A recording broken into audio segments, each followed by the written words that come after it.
In the town of Bethlehem, there was a couple called Elimelech and Naomi. They had two sons, Mahlon and Chilion. There was a terrible famine in the land, so they left home to look for food in another place. They moved from Bethlehem to live for a while in the country of Moab. And while they were in Moab, Elimelech, Naomi's husband, died, and she was left with her two sons. They married Moabite women, one named Orpah and the other Ruth. After they had lived there about 10 years, both Mahlon and Chilion also died, and Naomi was left without her two sons and her husband. When Naomi heard in Moab that the famine in Bethlehem was over, she packed up and prepared to return home from there. She said to her two daughters-in-law, "Go back, each of you, to your mother's home." They said to her, "We will go back with you to your people." But Naomi said, "No, you need to get married again." So Orpah kissed her mother-in-law goodbye and went back home. But Ruth clung to Naomi and said, "Don't urge me to leave you or turn back from you. Where you go, I will go. And where you stay, I will stay. Your people will be my people, and your God, my God. Where you die, I will die, and there I will be buried." So Naomi and Ruth came back from Moab to Bethlehem. When they arrived, the whole town was shocked because Naomi had aged so much. Don't call me Naomi," she told them. "Call me Mara, because the Almighty has made my life very bitter." Ruth went to the fields to pick up leftover grain. That was the only way she could get food. And as it turned out, she was working in a field belonging to Boaz, who was from the clan of Elimelech. Boaz asked the overseer of his harvesters, "Who does that young woman belong to?" The overseer replied, "She is the Moabite who came back from Moab with Naomi. She asked if she could pick up the leftover grain." So Boaz said to Ruth, "Don't go and glean in another field, and don't go away from here. Stay here with the women who work for me. I've told the men not to lay a hand on you." At this, Ruth bowed down and asked, "Why have I found such favor in your eyes that you notice me, a foreigner?" Boaz said that he had heard about all that she had done to care for her mother-in-law Naomi. So Boaz invited Ruth to eat with his workers, and he made sure she was able to take plenty of grain home.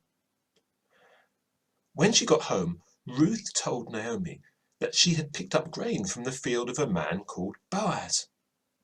Naomi was very pleased to hear this, and she said, "That man is our close relative. He's one of our guardian redeemers. It will be good for you, my daughter, to go with the women who work for him, because in someone else's field you might be harmed." So Ruth stayed close to the women of Boaz to glean until the barley and wheat harvests were finished. One day, Ruth's mother-in-law Naomi said to her, "My daughter, I must find a home for you where you'll be well provided for."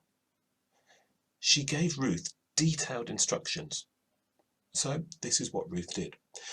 Ruth washed, she put on perfume and her best clothes, and she followed Boaz at a distance and saw where he lay down at the end of a day's work. Quietly, she uncovered his feet and lay down. When Boaz woke up, he was startled, but Ruth said to him, "Spread the corner of your garment over me, since you are a guardian redeemer of our family." Boaz understood that guardian redeemer, or kinsman redeemer, referred to part of the law of Moses, which said that the nearest relative should marry a widow so that she would have someone to provide for her. Boaz said that there was another man who was more closely related to Elimelech, than he was. So Boaz went to find the relative he had mentioned, and he sat down with him together with 10 of the elders of the town. Boaz explained, Naomi, who has come back from Moab, is selling the piece of land that belonged to our relative Elimelech. You have the right to buy this land, and I'm next in line. At first, the man said yes, but when Boaz explained that part of the deal was that he also had to marry Ruth, the Moabite, he said that he did not want to endanger his estate. He didn't want to endanger his own land, so he said no. Now, in those days, for the transfer of property to become final, one party took off his sandal and gave it to the other. So the guardian redeemer said to Boaz, buy it yourself. And he removed his sandal.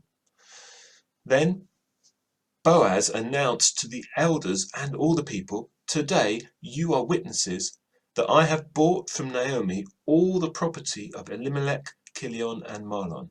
And I will also marry Ruth, the Moabite, Mahlon's widow, in order to maintain the name of the dead with his property. So Boaz married Ruth. Their son, Obed, ended up being the grandfather of King David of Israel.